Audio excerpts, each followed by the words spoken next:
In today's video, I'm going to teach you how to effectively use priorities in Jira as a Scrum Master.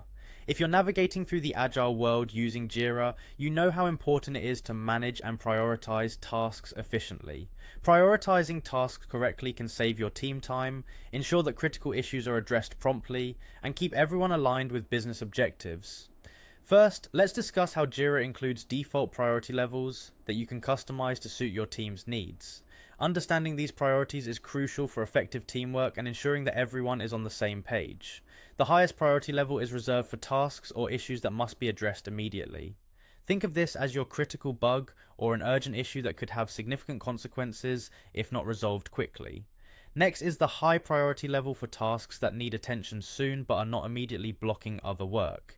These should be addressed after the critical priorities to prevent them from becoming blockers. Moving on, we have the medium priority level, which is typically used for most of your standard tasks.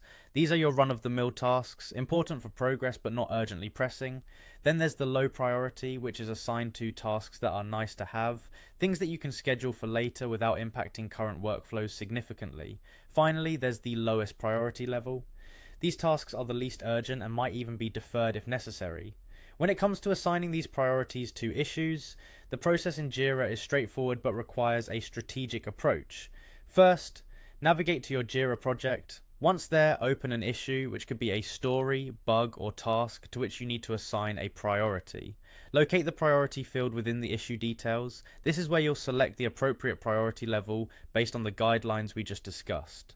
Make sure to do this in consultation with your team if necessary, to ensure everyone agrees on what's truly urgent or needed. As a Scrum Master, using priorities during sprint planning is another crucial step. Start by reviewing high priority items first. These should be the focal point of your planning to ensure that the most critical tasks are addressed and resources are appropriately allocated. Also, it's vital to ensure that the priorities align with your overall business goals. If a high priority issue doesn't support the strategic goals, it might be worth reassessing its urgency. Lastly, remember that priorities aren't set in stone. Adjust them based on new developments or insights throughout the sprint. Being flexible and responsive to changes is key to maintaining an effective and efficient workflow. By following these guidelines, you can leverage Jira's priority system to keep your projects on track, ensuring that your team is not only productive but also aligned with your broader objectives. Thanks for joining me today, and I hope these tips help you manage your Jira projects more effectively as a Scrum Master.